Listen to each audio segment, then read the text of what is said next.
Dr. Sebastian Ward was 42 seconds away from freezing to death when he realized three things simultaneously. First, his 3 PhDs in climate science had not prepared him for actual cold, the kind of cold that made eyeballs hurt and lungs scream. Second, the beautiful research partner he'd been secretly attracted to for the past week was currently pointing a gun at him. Third, the meteorological equipment they'd been studying under the Antarctic ice wasn't equipment at all. It was a spacecraft, an actual alien spacecraft, flash frozen for approximately 12,000 years. And the woman with the gun, Agent Alexis Kane, as she'd just revealed, wasn't a climatologist. She was a spy. The armed mercenaries currently drilling through the ice above them wanted the spacecraft. They wanted Alexis dead, and Sebastian, despite being worth approximately $200 million and having an IQ of 165, had absolutely no idea how to survive the next 5 minutes. "When I say run," Alexis said calmly, checking her ammunition like this was a normal Tuesday, "you run. Don't look back. Don't be a hero. Just run." "I don't run," Sebastian managed through chattering teeth. "I'm more of a sit in a heated laboratory and theorize about ice kind of scientist. Well, today you're going to learn." The ice above them cracked, voices shouted in Russian, and if Sebastian had known what the next 72 hours would bring, the betrayals, the discoveries, the moment he'd have to choose between saving the woman he was falling for or saving the world, he might have made different choices. But he didn't know, so he stayed, and everything changed. Let me take you back, because 7 days earlier, Sebastian Ward was exactly where he'd been for 15 years, safe, comfortable, and profoundly bored in his Boston penthouse. Sebastian was what people called a genius, 3 PhDs by age 30, 17 published papers on Arctic ice core samples, TED Talks, awards, recognition from peers who probably meant well when they called him brilliant. But there was a problem with Sebastian's brilliance. It was entirely theoretical. He'd studied ice his entire career, without ever touching it outside a laboratory. He'd analyzed climate patterns from the safety of heated rooms. He'd built his reputation on understanding cold while carefully avoiding experiencing it. His mother said he was wasting his potential. His therapist said he was hiding from life. His 3 ex-girlfriends had been more direct. "You're emotionally unavailable and probably in love with spreadsheets." They weren't entirely wrong. At 42, Sebastian was phenomenally successful and phenomenally alone. Somewhere between his 3rd PhD and his 8th published paper, he'd forgotten how to actually live. Money meant nothing when you had no one to share it with. Success felt hollow when celebrated in an empty penthouse. So when the invitation came from the International Climate Research Consortium, a fully funded 6-month expedition to Antarctica, studying ice cores at the most remote station on Earth, Sebastian did what any reasonable person would do. He said no. Then he said no again when they called back, and then he saw the name of his co-researcher, Dr. Alexis Kane. Brilliant work on atmospheric anomalies, revolutionary theories about ancient climate patterns, sharp, innovative, groundbreaking research. Also, and Sebastian felt shallow admitting this, she was stunning. He'd seen her photo on the university website. He told himself he was going for the science, for the adventure, to finally put his hands on the ice he'd studied for decades. But really, he was going because he was tired of being alone, tired of being safe, tired of a life that asked nothing of him except to remain brilliant and isolated. The universe has a sense of humor about these things. The flight to Antarctica took 3 days, Boston to New Zealand, to McMurdo Station, to the research base officially called Station Omega, but which everyone called the Freezer. Population? 12 scientists, 4 support staff, and apparently 1 spy, though Sebastian didn't know that yet. He stepped off the transport plane into cold that felt like a physical assault. -40 degrees Fahrenheit, wind chill making it feel like -70. Sebastian was wearing every piece of cold weather gear the consortium had sent, and he was still freezing within 30 seconds. "Dr. Ward?" A voice behind him, female, amused. "You're turning blue. Might want to get inside before you become a very expensive popsicle." He turned, and there she was, Dr. Alexis Kane, even more striking in person than in photos. Late 30s, athletic build, dark hair pulled back in a practical braid, sharp green eyes that seemed to catalog every detail about him. She wore her cold weather gear like a second skin, completely comfortable in an environment actively trying to kill him. "Dr. Ward," she managed, "pleasure to finally meet you. Call me Alex, and let's get you inside before you lose any important appendages." She grabbed his duffel bag, the one he'd been struggling with, and carried it like it weighed nothing. "Fair warning, the station is cramped, the food is terrible, and the coffee is worse, but the science is extraordinary." If Sebastian had known what that extraordinary science actually was, he would have gotten right back on that plane. But he didn't know, so he followed Alex inside, into warmth and safety, and what he thought was going to be 6 months of boring, predictable research. The station was exactly as advertised, cramped. 16 people living in space designed for 12. Sebastian's room was 6 feet by 8 feet, with a bunk bed, a tiny desk, and a window showing nothing but white. He'd gone from a 3,000-square-foot penthouse to a glorified closet. That first night, Alex gave him the tour. The station was built on the ice, anchored with deep pilings, and beneath it all, accessed through a sealed airlock in a long elevator shaft, was the real research site. "We're drilling into ice that's been frozen for 12,000 years, Alex explained as they descended in an elevator that creaked ominously. "We've found some remarkable things, and something else, something we don't quite understand yet." "What kind of something?" She smiled. It was not a comforting smile. "You'll see tomorrow. Get some rest, Dr. Ward. Tomorrow, your understanding of climate science is going to fundamentally change." The next morning, Alex took Sebastian down to the dig site. They descended in that creaking elevator for what felt like forever, going straight down into ancient ice where no human had set foot in 12 millennia. The chamber at the bottom was massive, easily the size of a football field carved out of solid ice, with temporary lighting rigged along the walls that made everything glow an ethereal blue-white. Scientists in cold weather gear moved like ghosts, taking samples, operating equipment, speaking in hushed voices. 12,000 years, Alex said softly, her breath misting. "That's how old this ice is. Frozen at the end of the last ice age, perfectly preserved, a time capsule from a world that doesn't exist anymore." "It's extraordinary," Sebastian breathed, his mind already cataloging everything. The clarity of the ice, the visible layers marking different climatic periods. The potential for research was staggering. "That's not even the extraordinary part." Alex led him deeper, past equipment he recognized and some he didn't.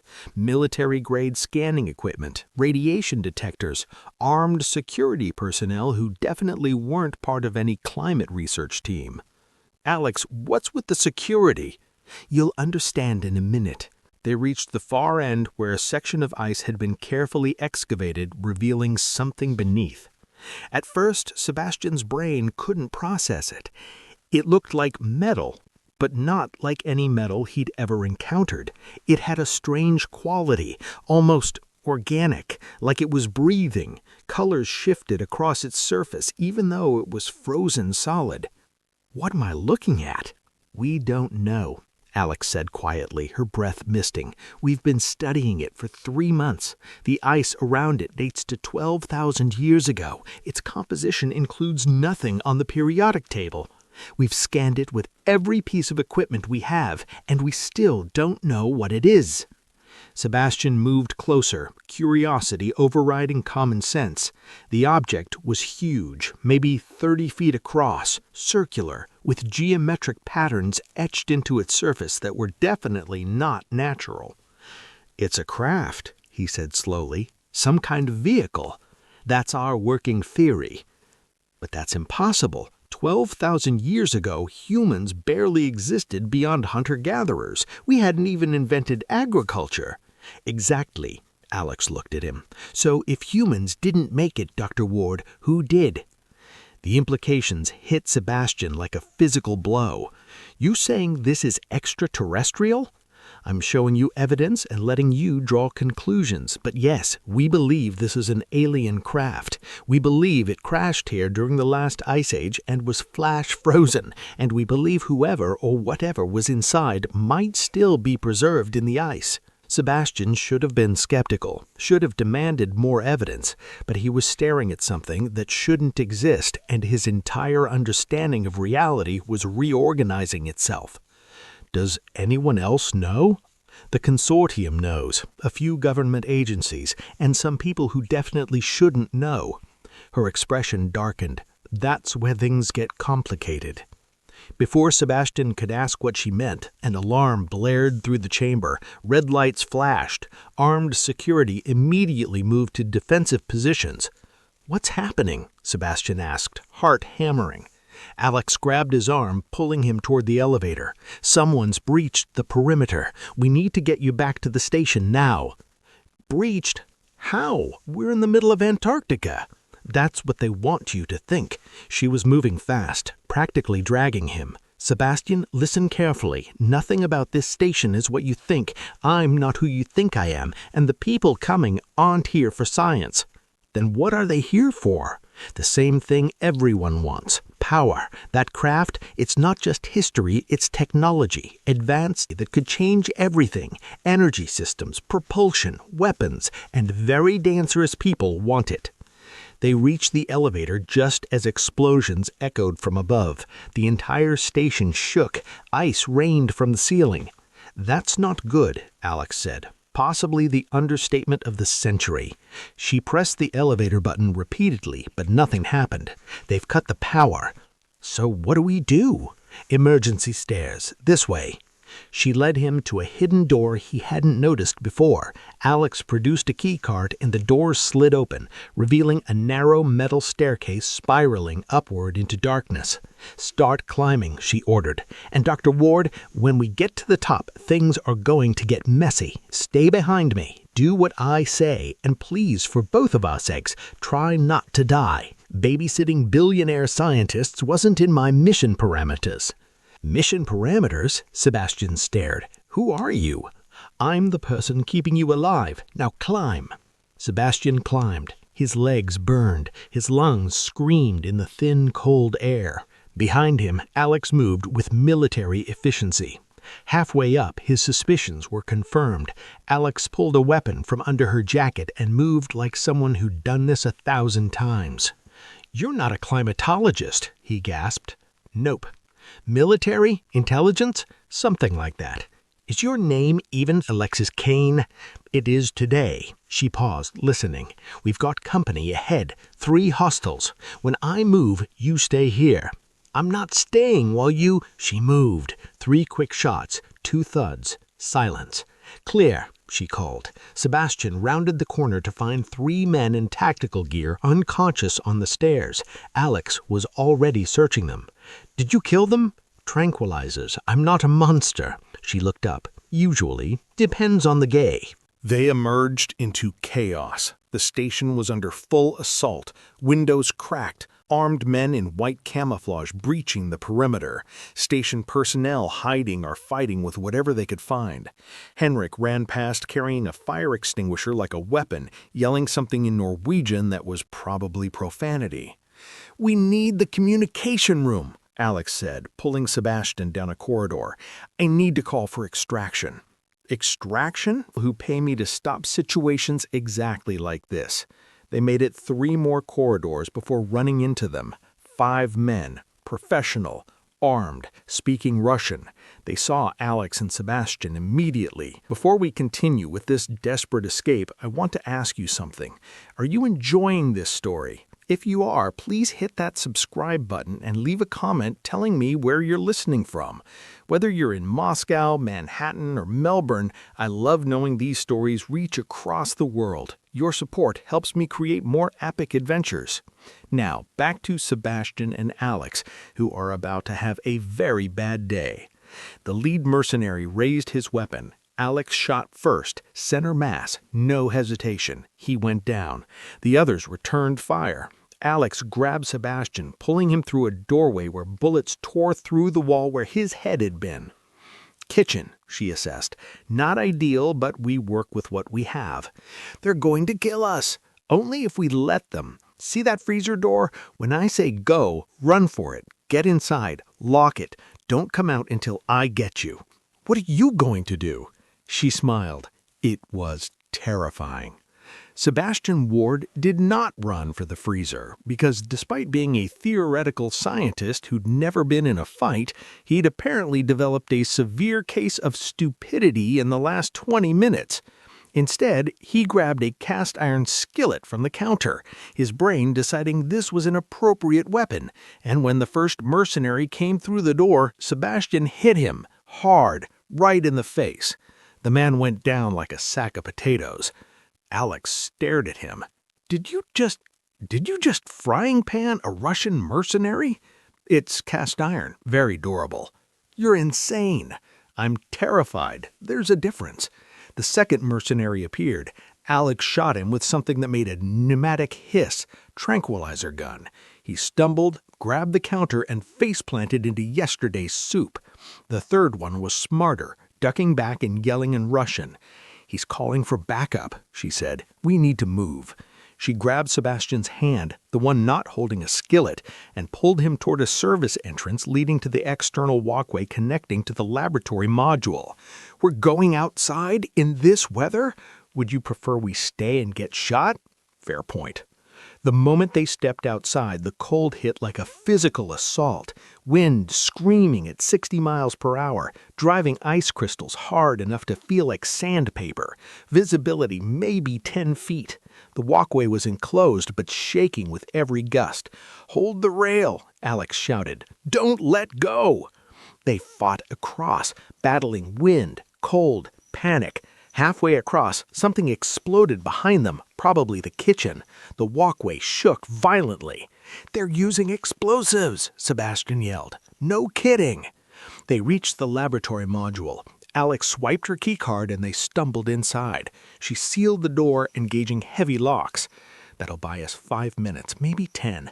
Sebastian was shaking, from cold, from adrenaline, from fear, from the absolute insanity of everything. I need you to explain, right now, all of it. Who you are, what this is, why people are trying to kill us. Alex looked at him for a long moment. Then she pulled off her jacket, revealing a tactical vest underneath with equipment Sebastian recognized from action movies. She wasn't just armed, she was prepared for war. My name is Alex Kane, that's true, but I don't work for the Climate Consortium. I work for an intelligence organization that doesn't officially exist. We handle situations outside normal parameters, unexplained phenomena, advanced technology, things that would cause mass panic if public. Like alien spacecraft. Exactly. We've known about the craft for 6 months. We've been trying to study it quietly, but someone leaked. Now everyone wants it. Russians, Chinese, even some of our own have gone rogue. It's a race to see who grabs the technology first. And you're here to stop them? I'm here to make sure it doesn't fall into the wrong hands. And if that means destroying it, she looked at his eyes, then I'd destroy it. Sebastian felt something cold in his stomach. The people here, Henrik, Dr. Morrison, are they real? Some are real scientists, some are agents like me, and some are working for the other side. We've had a mole feeding information to the Russians for weeks. Gunfire rattled against the sealed door. The laboratory has emergency protocols, Alex said, moving to a control panel. I can flood the walkway with knockout gas. But we need a plan. I have a plan, Sebastian said, his mind finally catching up. The craft, you said it has power systems? Potentially. We haven't figured out how to activate them. But you have data, energy signatures, resonance frequencies. She looked at him with something like respect. You want to wake it up? I want to use it. If that thing flew across interstellar space and survived a crash, it has defensive capabilities. Maybe we can use them. That's insane. Do you have a better idea? She thought for exactly 2 seconds and... No, but if we do this and it goes wrong, if we activate some doomsday weapon, I'm blaming you in my report. I'll take full responsibility. You better. You're the billionaire. You can afford the lawsuits. They headed deeper into the laboratory, toward the elevator shaft leading back to the craft. Alex was betting on surprise. No one in their right mind would go back toward the most dangerous thing in the facility. So, we're not in our right minds? Sebastian asked. Sebastian, we stopped being in our right minds when you hit a mercenary with a frying pan. The elevator worked. This section still had power. They descended in tense silence, both wondering if they'd just made that last mistake of their lives. If Sebastian had known what touching that craft would do, how it would change him, change everything, open his mind to concepts humans weren't meant to understand, he might have hesitated. But he didn't know, so when they reached the chamber and approached the craft, when he placed his hand on that warm, impossible metal, he did it without hesitation. And the craft responded. The craft didn't explode, which Sebastian counted as a victory. Instead, it hummed, a sound so deep it vibrated in bones rather than ears. The ice around it began to crack, not violently, but systematically, like the craft was carefully freeing itself from 12,000 years of frozen imprisonment. Sebastian, Alex said slowly, backing away, what did you do? I'm not entirely sure. The geometric patterns on the craft's surface glowed, pulsing with colors that shouldn't exist, blues, too blue, purples that hurt to look at, and from deep within came a sound like breathing, like the craft was waking up. We should probably run, Sebastian said. You think? But it was too late. The craft released its first pulse. It wasn't visible, more like a wave of pressure rolling through the chamber, through the ice, through the air itself. Sebastian felt it pass through him, a sensation like being scanned by invisible hands, every cell examined and categorized in a nanosecond. What was that? Alex gasped. I think it identified targets, determining who's hostile. And did it like us? I really hope so. They ran anyway, back toward the emergency stairs, away from the craft doing things neither understood. Behind them, the humming grew louder, deeper, more insistent. The entire chamber shook, not like an earthquake, more precise, like something was scanning the space, analyzing it, deciding what to do. They made it to the stairs just as the craft released its second pulse. This one was different. Targeted, purposeful. Sebastian heard sounds from above, shouting, gunfire, and then silence. Not peaceful silence, the kind that comes after something terrible. They climbed as fast as exhaustion allowed, emerging into the laboratory module to find the chaos frozen in place, literally frozen. The Russian mercenaries who'd been breaching the door were now encased in what looked like solid ice. Not dead, Sebastian could see them breathing slowly, eyes moving, but completely immobilized. It worked, he breathed. The defensive system identified hostiles and neutralized them without killing. Alex moved between the frozen figures carefully. They're in suspended animation. Metabolism slowed to almost nothing. They'll survive, but they're not going anywhere. That's brilliant. Whoever designed this understood preserving life even in combat. Or they wanted live specimens to study. Let's not romanticize the aliens too much. They made their way through the station, finding the same scene everywhere. Russian mercenaries frozen, station personnel unharmed but terrified. Henrik still held his fire extinguisher, staring at a frozen hostile with profound confusion. Dr. Ward, what is happening? Emergency defense protocols, station security systems. We have ice-freezing security systems? Apparently. Alex pulled Sebastian aside. We need to get back to the craft. That pulse was just the first response. The system might decide to do something more aggressive. They headed back down via elevator, both too exhausted for stairs. The craft had changed. No longer encased in ice, it sat in the chamber's center, hovering approximately 6 inches above the ground. Hovering, Sebastian said automatically. That's not possible. Add it to the list of impossible things today. The craft's surface displayed information, streams of data in languages Sebastian didn't recognize but somehow partially understood. Star charts showing journeys across incomprehensible distances, technical specifications suggesting technology thousands of years beyond human capabilities. And at the center, a message in English. Query, identify authorized personnel. It's asking who we are, Sebastian said. He approached the interface carefully, placing his hand on the warm metal, thought clearly, Dr. Sebastian Ward, climate scientist, trying to prevent this technology from being used for harm. The craft processed this. Then, query, mission parameters. Sebastian projected the simplest truth. We want to protect you, keep safe, prevent your technology from harming innocent people. The craft was silent. Then, acknowledged. Alliance formed, defensive protocols active, facility secured. Did we just make friends with an alien spacecraft? Alex asked. I think we did. This is definitely not in my training manual. A new sound echoed through the chamber, mechanical, precise. Part of the craft's hull was opening, a doorway appearing where none was visible before. And from inside came light. Warm, inviting light that seemed to whisper promises of knowledge, understanding, everything humanity had ever wondered about the universe. Should we? Sebastian trailed off. Absolutely not, Alex said firmly. We are not going inside the alien spacecraft. That's how every horror movie starts. But it invited us. It also just froze a dozen armed men. I'm not trusting its hospitality. But the light was beautiful, and Sebastian, despite 3 PhDs and supposed genius, found himself taking a step towards it. Then another. Sebastian, don't! He stepped through the doorway, and everything changed. Inside the craft, Sebastian Ward discovered that the human brain was not designed to process alien architecture.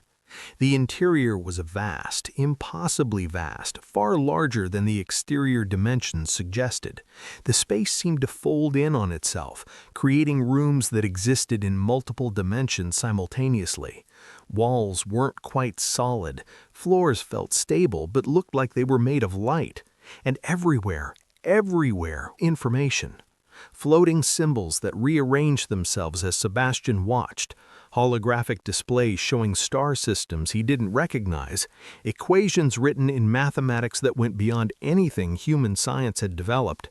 It was beautiful and terrifying and utterly incomprehensible. "Sebastian!" Alex's voice came from behind him. She'd followed, of course.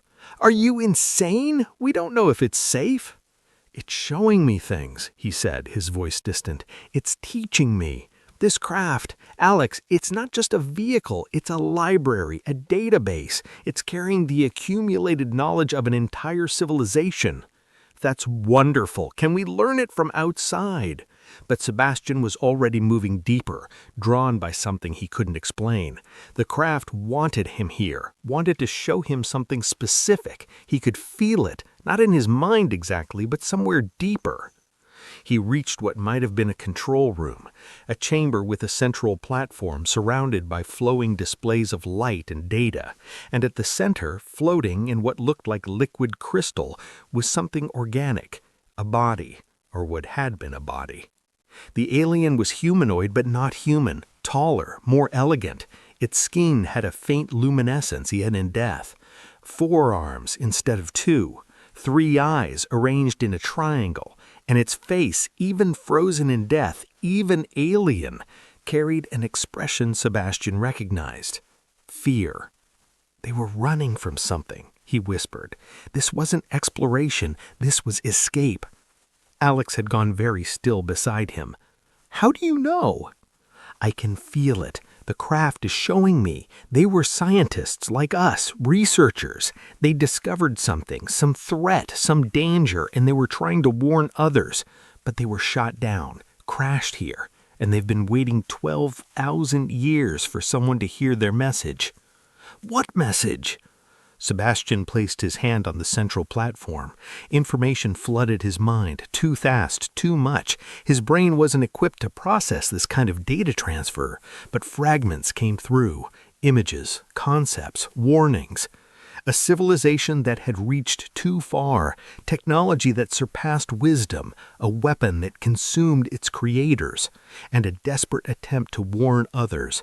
Don't make our mistakes. Don't let ambition outpace ethics. Don't create what you can't control. They destroyed themselves, Sebastian gasped, pulling his hand back. His nose was bleeding. His head felt like it would split. Their own technology. They built something that seemed like progress, like power, like the solution to all their problems. And it consumed them, ended their entire species. This craft, these beings, they were the last survivors, trying to warn anyone who found them. Warn them about what specifically? About us, about what we're becoming. They saw themselves in humanity, saw the same path, the same mistakes. Alex was quiet for a long moment.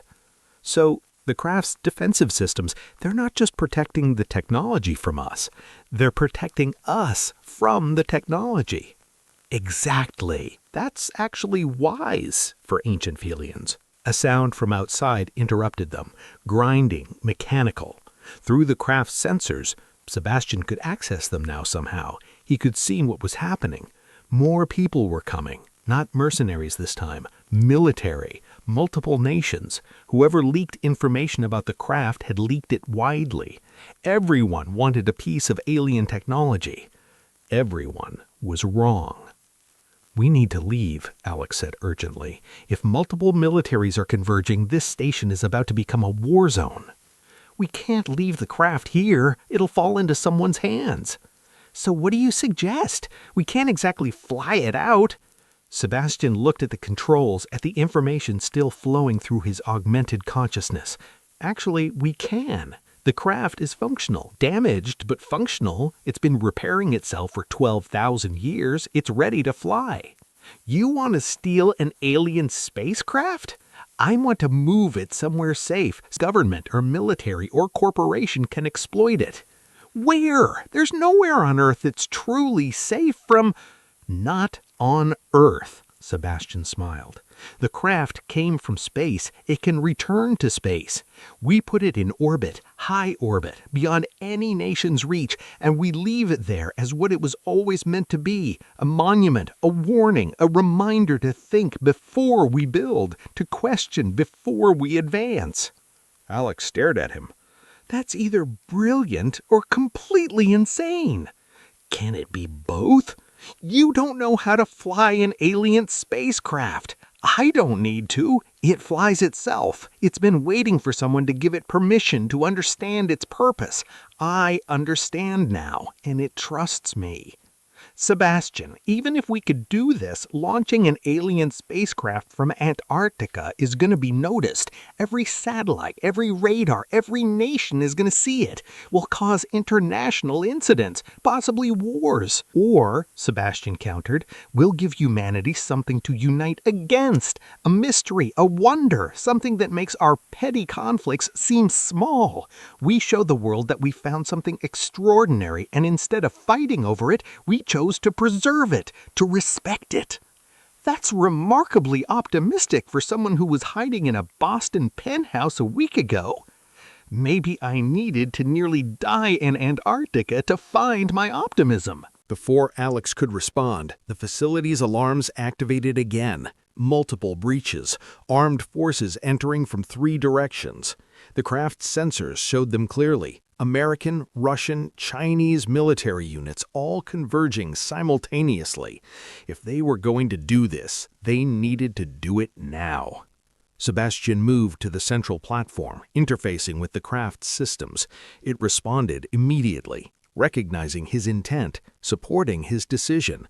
The ship wanted to fly again, wanted to complete its mission, wanted to warn. "Alex, you need to leave. Get to the surface. Get to safety." "Absolutely not. This is going to be dangerous.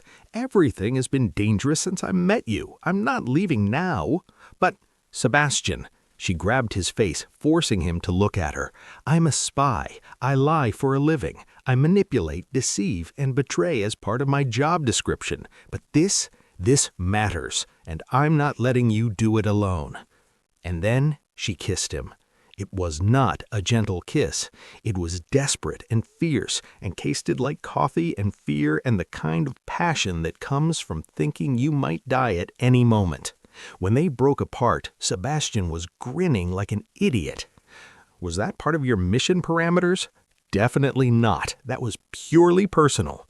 "Good, because I'm about to do something monumentally stupid, and I'd hate to think you were just following orders."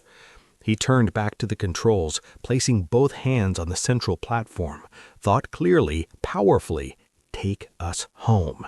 Take us where you belong. Complete your mission." The craft heard him, and it began to rise. The craft didn't launch like a rocket. It didn't roar or shake or fill the air with fire and smoke. It simply lifted. One moment it was resting in the excavated chamber 40 feet below the Antarctic ice. The next it was moving upward with impossible grace, the ice around it not shattering, but simply ceasing to exist. Molecules reorganized into water vapor that dissipated instantly. Sebastian and Alex stood inside, watching through the craft's sensors as they rose through solid ice like it was air. The station above them was in chaos, military units pouring in, scientists evacuating, alarms screaming, warnings no one understood. Henrik ran past a sensor point, still clutching his fire extinguisher, looking up at the impossible sight of an alien spacecraft emerging from beneath his feet. His expression of absolute bewilderment would become iconic, the photo that launched 1,000 memes. "The militaries are trying to stop us," Alex said, monitoring the feeds. "They're positioning anti-aircraft weapons." "They can't hurt the craft," Sebastian said, with certainty he shouldn't have had. "Its shields can withstand cosmic radiation and asteroid impacts. Human weapons are like throwing pebbles at a mountain." "How do you know that?" "Because it told me. Because part of me is connected to it now. I can feel its systems like they're extensions of my own body. Alex, it's extraordinary." They broke through the ice into open air. The Antarctic sky was dark. Winter lasted months, but the stars were brilliant, unobscured by atmosphere or light pollution. The craft oriented itself, turning towards space with purpose that felt almost eager. Below, 3 different military forces were indeed firing. Missiles launched from portable systems, bullets from automatic weapons. None of it mattered. The projectile simply stopped several meters from the craft's hull, held by invisible forces, then fell harmlessly to the ice. "They're going to follow us. Every space agency on the planet is going to want to intercept. Let them try. By the time they organize a mission, we'll be in high orbit, beyond their reach, and the craft has stealth capabilities. Once we're positioned, we can make it nearly invisible to detection." The craft accelerated, gently at first, then faster, pushing through the atmosphere with no friction, no heat, no resistance. The Antarctic landscape fell away below them, a continent of white stretching in all directions, beautiful and deadly and utterly indifferent to human drama. "I never thought I'd leave Earth," Sebastian said quietly. "I spent my whole life hiding from the world, from life, from anything that made me uncomfortable, and now I'm flying an alien spacecraft into orbit." "Character development," Alex said with a smile. "Nothing builds character like nearly dying repeatedly. Is that official spy training advice? Official girlfriend advice? If you want." Sebastian laughed. Actually laughed, pure joy bubbling up despite the insanity. "Was that you asking me to be your boyfriend while we're stealing an alien spacecraft? Timing has never been my strong suit." Yes, obviously, yes. Though I should warn you, I'm emotionally unavailable and probably in love with spreadsheets. I can work with that. I'm a habitual liar with trust issues and a weapons collection. We're perfect for each other. They kissed again, gentler this time, while the craft carried them beyond Earth's atmosphere, beyond human jurisdiction, beyond everything either of them had ever known. The transition from atmosphere to space was seamless. One moment there was air, the next there wasn't.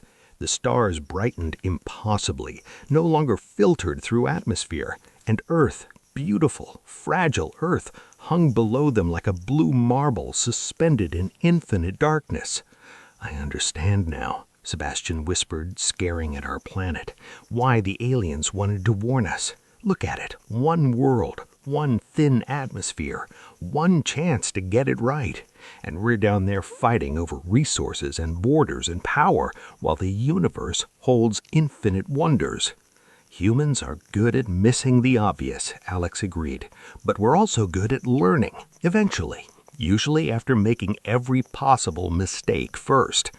The craft moved into high orbit, beyond the satellite, beyond the space stations, beyond easy human reach. And there it stopped, orienting itself so its hull faced Earth, clearly visible to anyone looking up. A monument, a mystery, a question hanging in space. What will you do with this knowledge? Will you fight over it, or will you grow beyond that? "The craft wants to send a message," Sebastian said, feeling the system's intent, "to every government, every space agency, every organization that might consider claiming it. It's going to broadcast simultaneously on every frequency." "What's it going to say?" "Watch." The message went out in every human language simultaneously, text and audio, impossible to ignore. "This vessel represents the final warning of the culinary civilization. We created wonders. We built empires across stars. We achieved everything our species dreamed of achieving, and it destroyed us. Our technology surpassed our wisdom. Our power exceeded our ethics. We created a weapon meant to protect us, and it consumed us instead. We send this message not as conquerors or teachers, but as cautionary examples. Humanity stands at a crossroads. You can follow our path to glory and extinction, or you can choose differently. Choose wisdom over power. Choose ethics over advancement. Choose survival over dominance. This vessel will remain in orbit as a reminder. Study it if you must, but do not seek to possess it. Do not fight over it. Learn from it, and perhaps, unlike us, you will survive to see the next millennium." Signed, the last of the Calinari, keeper of warnings, hope for the future. The message repeated in a continuous loop, impossible to jam or block. Every radio on Earth received it. Every television interrupted with it. Every phone displayed it. The entire planet heard the warning simultaneously. "That's going to cause chaos," Alex said. "That's going to cause conversation," Sebastian corrected. "Debate, questions, maybe fear, but also wonder. And wonder is the first step toward wisdom." "You've become very philosophical for a man who lived in a penthouse and avoided life." "Nearly dying has a way of clarifying priorities." The craft's systems indicated their mission was complete. The vessel was positioned, shielded, broadcasting its warning. Now came the question neither of them had wanted to address: how to get home. "There's an emergency pod," Sebastian said, feeling the information flow from the craft. "The Calinari built it for exactly this situation. It can carry 2 passengers back to Earth safely, land anywhere we choose. And the craft? It stays here, waiting, watching, ready to welcome humanity if we ever grow wise enough to approach it with peaceful intent, but defending itself against any who come with greed or violence. An orbital guardian." Exactly. They moved to the emergency pod, a A smaller craft nested within the larger one, elegant and efficient. The controls were intuitive, designed for emergency use by anyone, regardless of species. Sebastian could pilot it easily, his consciousness still partially merged with the culinary systems. Before they boarded, he placed his hand on the central platform one last time, thought clearly, "Thank you for trusting us, for giving us a chance. We'll try to deserve it." The craft's response came not in words but in emotion. Warmth, hope, a parent's love for children not yet grown. The culinary had been gone for 12,000 years, but their care for other species survived in this vessel, in this message, in this desperate hope that someone somewhere would learn from their mistakes. Sebastian and Alex climbed into the pod. It sealed around them, comfortable and safe, and then they were falling, not crashing, but descending with controlled grace, a feather dropped from space. They landed in New Zealand, on a beach at sunrise. The pod touched down on sand without a sound, opened its hatch, and the smell of salt air and ocean and life washed over them. They stumbled out onto the beach, exhausted, exhilarated, fundamentally changed. Above them, invisible to the naked eye, but broadcasting its message to the world, the culinary vessel kept its vigil. "So," Alex said, sitting down hard on the sand, "that happened." "That happened," Sebastian agreed, sitting beside her. "What do we do now?" "Now? I have absolutely no idea." They sat in silence, watching the sun rise over the Pacific, while the world woke up to the knowledge that humanity was not alone in the universe, that others had come before, that those others had a warning worth hearing. Sebastian's phone, miraculously still in his pocket, somehow still functional, began to buzz, messages pouring in. His colleagues, his mother, news organizations, government agencies, everyone wanting to know what happened, who was responsible, what it all meant. He turned it off. "They'll find us eventually," Alex said. "I know, but not today. Today, I just want to sit on a beach with the woman who saved my life multiple times and watch the sun rise. I can do that." She leaned against him. "Though technically you saved your own life with a frying pan. Best improvised weapon ever. Terrible weapon, but points for creativity." They sat there as the sun climbed higher, warming them after a week of Antarctic cold. Tourists began appearing on the beach, pointing at the sky, showing each other their phones, discussing the message that had changed everything. But Sebastian and Alex just sat, holding hands, watching the world adjust to a new reality. Humanity knew definitively that we were not unique, that others had been come before, that those others had a warning worth hearing, that our choices mattered, that wisdom was more important than power, that sometimes the most profound adventures begin with someone deciding to finally live. 6 months later, Dr. Sebastian Ward stood in front of the United Nations General Assembly preparing to deliver the most important speech of his life. He'd changed in those 6 months, lost the softness that came from a sedentary life, gained a confidence that came from surviving impossible situations. His 3 ex-girlfriends wouldn't recognize him. His therapist would be proud. His mother had actually cried when she saw him, happy tears, for once. Alex stood in the back of the chamber, officially not there, wearing a disguise that made her look like a journalist, but Sebastian knew her posture, her presence, the way she watched everything with professional awareness. She gave him a small nod. "You've got this."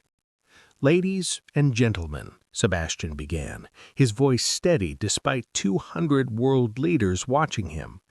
6 months ago, I was a theoretical scientist who'd spent his entire career studying ice from the safety of heated laboratories. I was brilliant, successful, and profoundly alone. Then I went to Antarctica, and everything changed. He told them the story, edited, simplified, leaving out classified details, but maintaining the essential truth.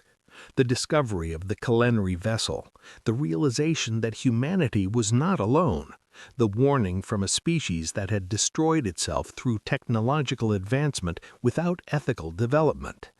The vessel remains in orbit, broadcasting its message, waiting. It's offered us an invitation. When we're ready, when we've developed the wisdom to match our technology, we can study it, learn from it, but not before. Until then, it serves as a reminder. What, Dr. Ward, the Secretary General asked. That power without wisdom is catastrophe, that advancement without ethics is suicide, that we stand at a crossroads. We can continue competing, fighting, destroying ourselves slowly, or we can choose differently, choose cooperation over competition, choose long-term survival over short-term gain, choose to become a species worthy of reaching the stars. Pretty words, the Russian delegate said, but impractical. Nations have interests, resources are finite, competition is inevitable. The culinary thought the same thing, Sebastian replied. They believed competition drove innovation, that conflict was natural, that power determined survival, and they were the most advanced species in their region of space, until they weren't. Until the weapon they built to ensure their dominance gained independence and decided their civilization was the threat. You're suggesting we abandon all ambition, all progress? I'm suggesting we prioritize wisdom. I'm suggesting we ask, should we, can we?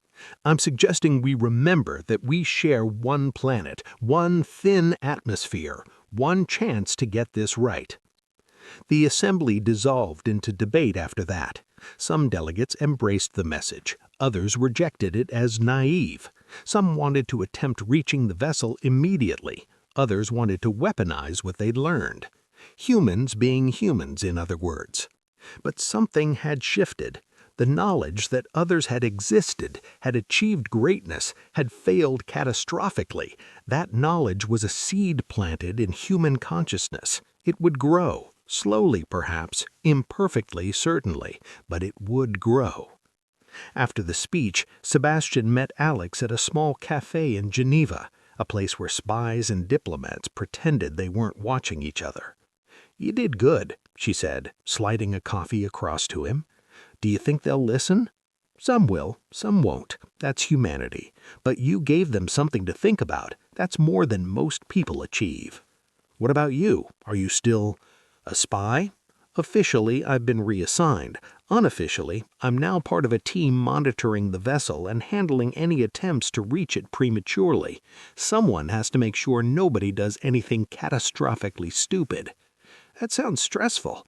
"I'm good at stressful. It's my comfort zone." Sebastian smiled. "I've been offered positions. 3 different universities want me to lead their astrobiology departments. NASA wants me as a consultant. I even got an offer from a movie studio." "Are you going to accept any of them?" "I'm thinking about it, but first I have other plans." "Oh?" He pulled out his laptop, opening a file. "I'm writing a book about the culinary, about what we learned, about the choices humanity faces. It won't be academic. It'll be for everyone. Simple language, clear message, something a teenager could understand, something a world leader should read." "Think anyone will listen?" "Some will. That's enough." They sat in comfortable silence, drinking coffee, watching Geneva bustle outside, normal life continuing despite the fact that everything had changed.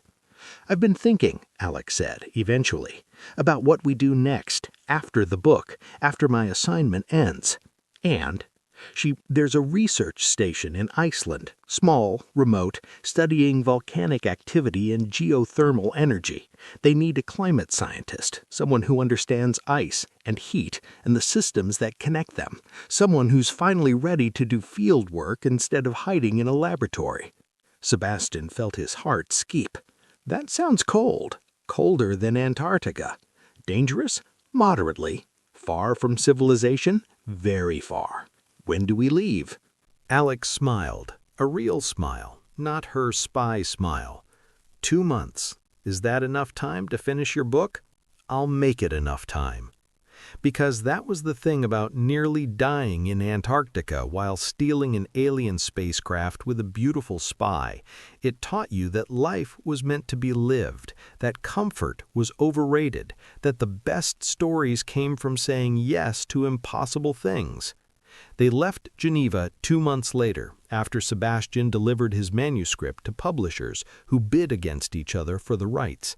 After Alex finished her last mission briefing, after they'd both testified before various committees investigating the Antarctic incident. Iceland was everything Alex had promised: cold, remote, beautiful in a stark, unforgiving way. The research station was smaller than Station Omega, with only 6 researchers studying the complex systems where ice met fire, where glaciers advanced over volcanoes, where the planet showed its violent, creative power. Sebastian thrived there. He published papers, he consulted with teams studying the Calanari message, he gave lectures via satellite link to universities worldwide, but mostly he lived, actually lived, experienced the ice he'd spent his career theorizing about, felt the cold he'd avoided for 42 years, stood on glaciers and volcanoes, and watched the Earth do what it had been doing for billions of years, changing, adapting, surviving. And at night he'd stand outside with Alex, looking up at the stars, knowing that somewhere among them orbited the Calanari vessel, waiting, watching, hoping that humanity would choose wisdom over power, survival over dominance, cooperation over competition. "Do you think we will?" Alex asked one night following his gaze. "Choose differently than the Calanari?" "I don't know," Sebastian admitted. "Humans are stubborn. We make mistakes. We choose short-term benefits over long-term survival more often than we should." But we learn, eventually. We created the UN after nearly destroying ourselves twice in world wars. We banned CFCs after discovering the ozone hole. We've started addressing climate change despite powerful opposition. We're slow, we're imperfect, but we learn. That's more optimism than I expected from you. Antarctica changed me. You changed me. The Calanari changed me.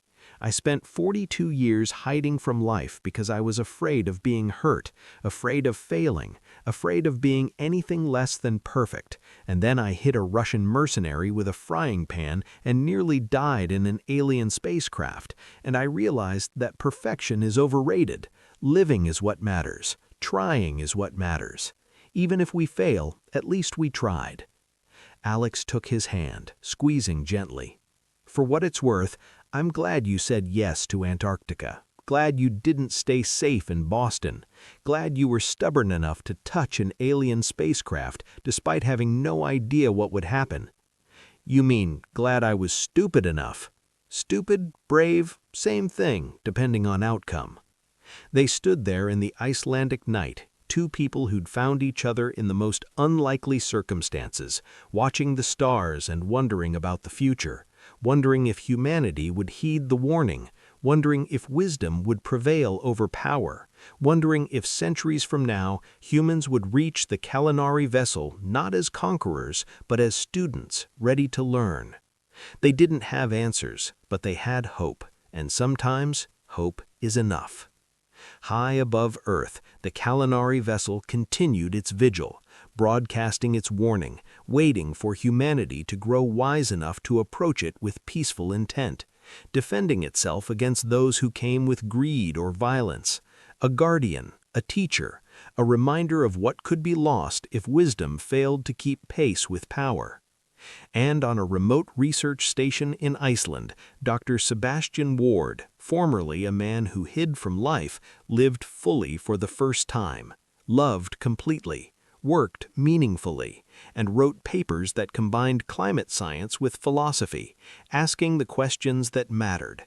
What kind of species do we want to be? What kind of future do we want to create?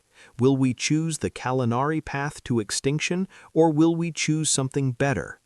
The answers remain uncertain, but the questions are being asked, and that, Sebastian had learned, is where all great changes began. With questions, with choices, with someone deciding that safety was overrated and adventure was worth the risk. With someone finally, truly deciding to live. And that, dear listener, is where our story ends.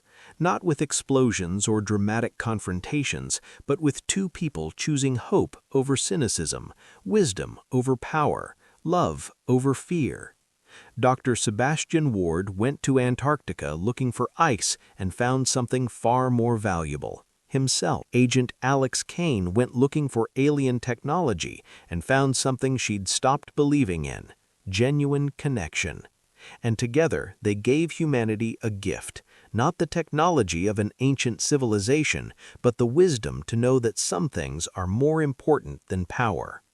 The Calinari vessel still orbits Earth today, still broadcasts its warning, still waits for the day humanity might be ready to learn from those who came before. That day hasn't come yet, but it might. And that possibility, that hope, is what makes the story worth telling.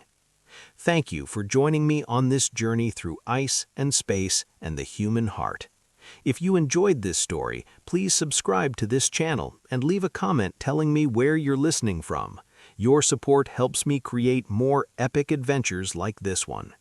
Until next time, remember, the greatest adventures aren't found in distant stars or ancient artifacts. They're found in the courage to finally, truly live, to choose wisdom over power, to love despite fear, to try despite uncertainty. The universe is vast and full of wonders, but the greatest wonder is what we choose to do with the brief, precious time we have. Choose wisely, choose bravely, choose to live. The end.